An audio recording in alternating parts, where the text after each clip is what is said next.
Hi guys, welcome back to my YouTube channel. ඔන්න තවත් ලස්සන අලුත් දවසක් එක්ක ආයෙත් ආවා ඔයාලව හමු වෙන්න.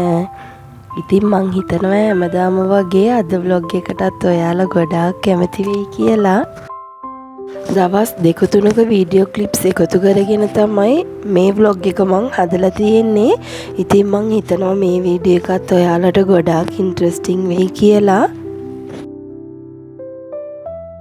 එදා උදේ ඉඳලම වැස්ස. ඉතින් හවස් වෙලා වැස්ස නැවතුණාට පස්සේ පළතුරු ටිකක් අරන් ආවා ෆෘට් සලාඩ් එකක් හදා ගන්න ඕන කියලා. මොකද නෝම්බි දවස්වලත් ෆෘට් සලාඩ් එකක් හදා ගන්නම බැරි වුණා. ඒක නිසා මේ විදියට පළතුරු ටිකක් අරගෙන ඇවිල්ලා එදා හවස සලාඩ් එකක් හදා ගන්න තමයි මම මේ විදියට ලෑස්ති වුණේ. දවස් ගානකට පස්සේ තමයි අද මම YouTube channel එකට මේ විදියට වීඩියෝ එකක් දාන්නේ. ඒ වුණාට මගේ TikTok channel එකේ නම් මම වීඩියෝ එකතු කරගෙන තියෙන්නේ. ඔයාලත් අනිවාර්යයෙන්ම ඒකටත් support එකක් දෙන්න. ඉතින් මට මේ විදියට ලොකු වීඩියෝස් කරනවට වඩා පොඩි වීඩියෝස් කරන එක ගොඩාක් ලේසි. ඒක නිසා තමයි මම හිතාගෙන ඉන්නේ පොඩි වීඩියෝ ක්ලිප්ස් අරගෙන ඔයාලත් එක්ක YouTube එකටත් ෂෙයා කරගන්න ඕන කියලා. පොඩි නංගිත් එයාගේ හස්බන්ඩ් ගාවට ගිහිල්ලා මාස 3ක් වෙන්න යනවා. ඉතින් ඉක්මනටම දවස් ගෙවිලා ගියා. තව දවස් දෙක තුනකින් එයාත් ලංකාවට එනවා. ඉතින් අපි තමයි එකගෙන යන්න ඉන්නේ. ඊළඟ vlog එකෙන් ඔයාලත් එක්ක ඒකත් ෂෙයා කරගන්නම්. ඉතින් ගොඩාක් වැඩ අතරේ තමයි මම කොහොම හරි වීඩියෝ එකක් අප්ලෝඩ් කරන්න ඕන කියලා හිතාගෙනම මේ විදියට වොයිස් එක දීලා අදම අප්ලෝඩ් කරන්න හිතාගත්තේ. සැලඩ් එකත් මේ විදියට හදලා ඉවර කරගත්තා. ඉතින් එදා සැලඩ් එකත් හදලා අපි කෑමට අරගත්තා. ඒ වීඩියෝ ක්ලිප්ස් නම් අරගන්න බැරි වෙලා මේ වීඩියෝ එක අරගෙන තියෙන්නේ ඊළඟ දවසේ. ඉතින් ඊළඟ දවසේ දවල් කෑමට මම කහබත්තු යාගෙන ඒත් එක්කම අල කිරට හදලා චිකන් ඩෙවල් එකක් හදාගත්තා. ඉතින් ඒක තමයි ඔයාලත් එක්ක ෂෙයා කරගත්තේ. හදාගත්තෝ මැලේ අච්චාරු ටිකක් තිබ්බා. ඉතින් ඒකත් අරගත්තා. ගොඩාක් රසට තිබුණා. ඉතින් මේ විදියට එදා දවල් කෑම එකත් අරගෙන වස් වෙලා ඉස්සෝ වඩේ ටිකක් හදාගන්න තමයි ප්ලෑන් කරගත්තේ. ඉතින් ඒකට අවශ්‍ය කරන පරිප්පු ටිකත් පෙඟෙන්න දාලම තියාගත්තා. මම හවස් වෙලා හදන්න පුළුවන්. ඒක නිසා නෝම්බි වලින් පස්සේ හවසට ස්නැක්ස් මොකුත් හදාගන්නේ නැහැ. ඉතින් එහෙමම නෝම්බි එකත් එක්කම ඒක මිස් වුණා. ඉතින් ඊට පස්සේ එදා තමයි පළමු වතාවට ඉසෝ වඩේ ටිකක් හදාගත්තේ බබාලා ඉල්ලපු නිසා. ඉතින් ගොඩාක් රසට ආවා. මම TikTok channel එකෙත් මම මේකේ වීඩියෝ එක දාලා තියෙන්නේ. ඉතින් ඔයාලට ඕනනම් ඒකෙත් බලාගන්න. මේ විදියට තමයි එදා ඉස්සෝ වඩේ ටිකත් මම හදලා අරගත්තේ.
ඒ වෙලාවට ගොඩාක් රසට මේ විදියට මම වඩේ ටිකක් හදලා අරගෙන ඉතින් බබාලත් ගොඩාක් ආසාවෙන් තමයි කෑවේ.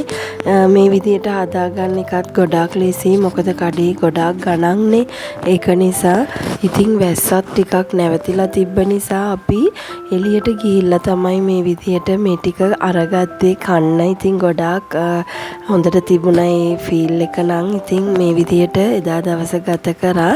ඊළඟ දවසේ නයිට් වෙඩින් එකක් අපිට තිබුණ නිසා මං ඒකට ලෑස්ති වීගෙන හිටියේ. ඉතින් ඒකට යන්න අවශ්‍ය කරන දේවල් ටිකත් ඔක්කොම ලෑස්ති කරලා අරගත්තා.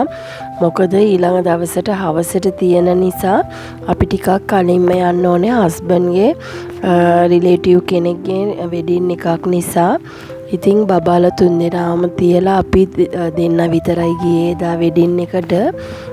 මං ඇඳගෙන ගිය ඩ්‍රෙස් එක තමයි මේක. ඉතින් මේ විදියට ඔක්කොම ටික ලෑස්ති කරලා ඉවර වෙලා වොෂ් එකක් දාගෙන ඇවිල්ලාම ලෑස්ති වුණා මම.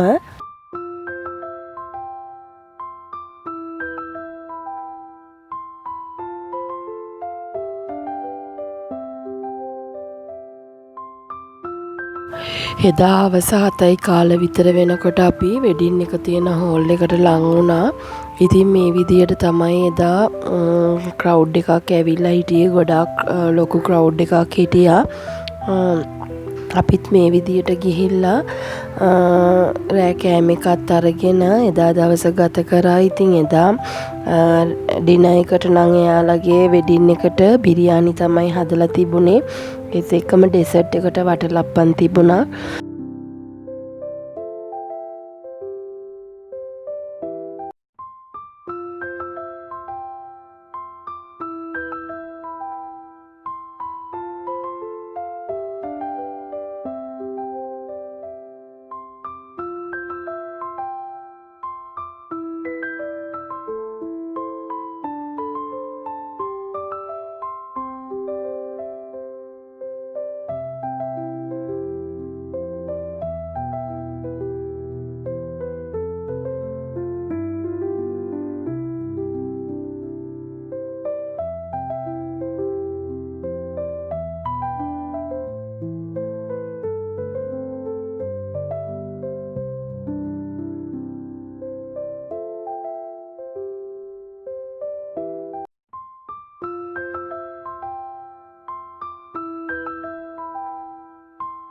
එකට ගිහිල්ලා එනකොට 11 විතර වුණා. ඉතින් මේ විදිහට තමයි යාළුවනේ එදා දවස අපි ගත කරේ.